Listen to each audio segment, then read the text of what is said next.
No Alto Alentejo podemos encontrar Castelo de Vide e Marvão, duas freguesias perto uma da outra que são muito visitadas por turistas nacionais e internacionais.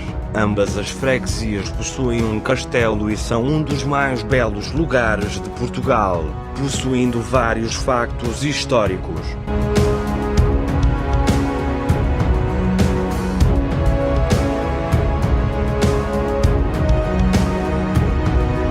Castelo de Vide é uma das mais belas vilas de Portugal, chegando a ser considerado como o Sintra do Alentejo devido aos seus jardins, a abundância e a vegetação, o clima ameno e as casas brancas. A bandeira, em vez de dizer só o nome da vila, a bandeira diz notável Vila de Castelo de Vide. Na altura do Império Romano existia uma pequena povoação que passava a antiga estrada romana que ligava à antiga capital peninsular, que na altura era Mérida, em 1148. Algumas fontes dizem que Dom Afonso Henriques conquistou Castelo de Vide, que na altura pertencia aos mouros, e que em 1180 foi entregue um foral. O que se sabe da história de Castelo de Vide é que em 1232 já pertencia ao Reino de Portugal e que em 1276 fazia parte da organização municipal. Em 1273 Dom Afonso III deu o domínio de Castelo de Vide ao seu filho Afonso de Portugal, que em 1269 mandou muralhar o lugar. Em 1281 as tropas de Dom Dinis, na altura rei de Portugal, cercou Castelo de Vide por causa do conflito entre ele e o irmão Afonso. Quando era para atacar Castelo de Vide, chegou ao acampamento uma embaixada de Aragão propondo o casamento entre o rei e Dona Isabel, que acabou com o cerco e houve um acordo entre os irmãos, que obrigaram Afonso a demolir as muralhas. Em 1299, com o matrimónio de Afonso de Portugal com a infanta de Castela e a proximidade de Castelo de Vide a Castela e o perigo de perder a vila para os castelhanos, o domínio de Castelo de Vide foi entregue a Aires Pires Cabral na função de alcaide-mor, que mandou construir uma nova cerca envolvendo a povoação. No reinado de Dom Fernando a vila e os seus domínios foi dada a Ordem da Viz. Na crise de 1383 a 1385 Castelo de Vide apoiou inicialmente a herdeira Dona Beatriz, mas depois o cerco de Lisboa apoiou o mestre de Avis, com a regência de Dom Pedro, tio do futuro rei Dom Afonso V, que na altura era menor. Foram reforçadas as defesas de Castelo de Vide. No século XVII, após a Guerra da Restauração, o castelo foi modernizado. Em 1704 o castelo de Vide foi atacada e conquistada durante a Guerra da Sucessão Espanhola, depois recuperada pelos portugueses devido a um tratado de paz. Em 1801 Castelo de Vide voltou a ser ocupada durante a Guerra das Laranjas, e em 1811 Castelo de Vide foi alvo das invasões francesas. Depois disso o Castelo de Vide foi desativado e entrou em processo de degradação. Em 1910 o Castelo de Vide foi classificado como monumento nacional.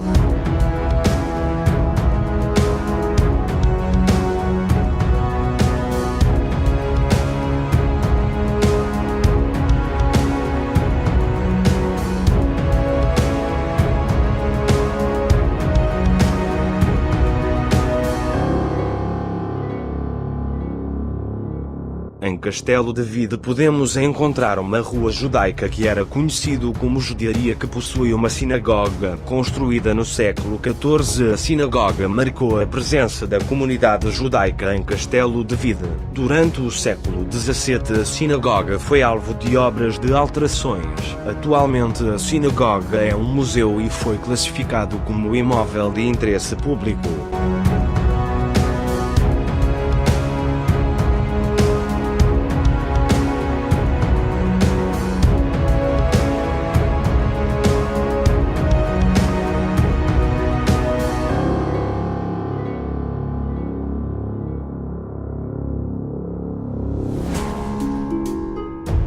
No centro da vila podemos encontrar a Igreja de Santa Maria da Devesa, que também é conhecida por Igreja Matriz de Castelo de Vide, construída em 1789, mas devido a alguns atrasos a igreja só ficou concluída em 1873. 84 anos depois, a igreja é composta por uma nave retangular que está dividido em 4 tramos separado por pilastras pintada e ainda várias imagens de santos, um transepto, uma capela-mor que é a continuação da nave e do transeto e 2 sacristias. A igreja tem a fachada principal virada para o sul, com 2 torres sineiras e a porta principal é de granito decorado em estilo barroco.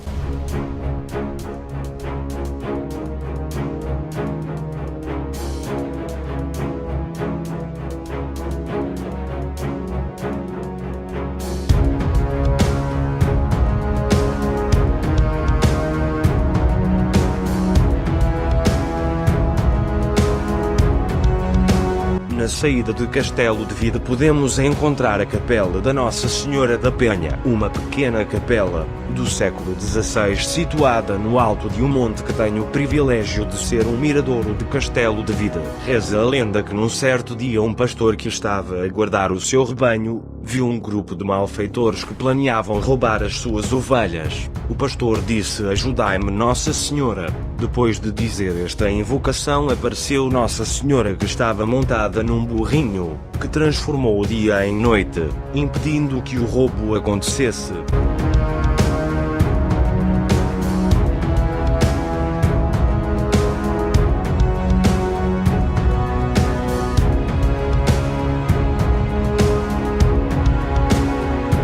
A poucos quilómetros do Castelo de Vide podemos encontrar outra pequena vila que se trata da Vila de Marvão. A Vila de Marvão se encontra no alto da Serra do Sapoio numa altitude de 860 metros. Devido à sua localização e sua beleza, Marvão está inscrita para ser Património Mundial da Unesco. A bandeira de Marvão recebeu o título de Muito Nobre e Sempre Leal Vila de Marvão, concedido pela Rainha Dona Maria II. Na altura do Império Romano, os rochedos de Marvão foram utilizados como refúgio e ponto estratégico militar. No século VIII, Marvão era conhecida como a Maia de Ibn Marwan e que possuía uma fortaleza que era conhecida como Fortaleza de Amaia, que serviu de refúgio para o rebelde Ibn Marwan al-Maliki, fundador do local. Entre 1160 a 1166 Marvão foi conquistada pelos portugueses aos muçulmanos que em 1190 voltaram a reconquistar Marvão, até que no início do século XIII, os portugueses voltaram a recuperar Marvão. Em 1226, Dom Sancho II dá um fural a Marvão e manda ampliar as muralhas. Em 1299, Dom Dinis disputa e apodera-se do castelo, que foi incluído no plano das suas reedificações militares e passou a ter grande importância estratégicas nas guerras contra os castelhanos.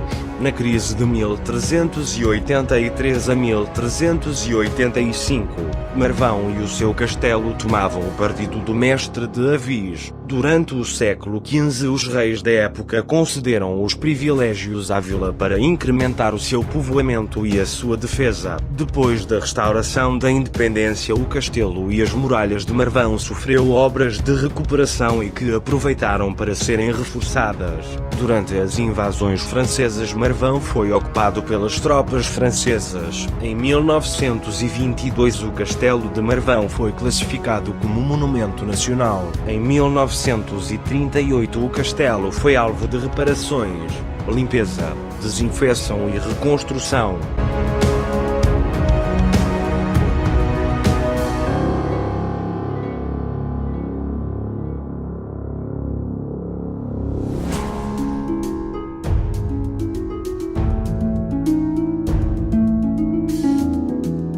Na Vila de Marvão podemos encontrar o convento da Nossa Senhora da Estrela, um convento do século XV em honra da Nossa Senhora da Estrela. Durante os séculos seguintes, o convento sofreu obras de alterações e melhoramento. Em 1834, Com as extinções das ordens religiosas, o convento foi ocupado pela Misericórdia local, que instalou um hospital. Nos últimos anos, o convento sofreu obras de recuperação promovida pela Santa Casa.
Comente e partilhe.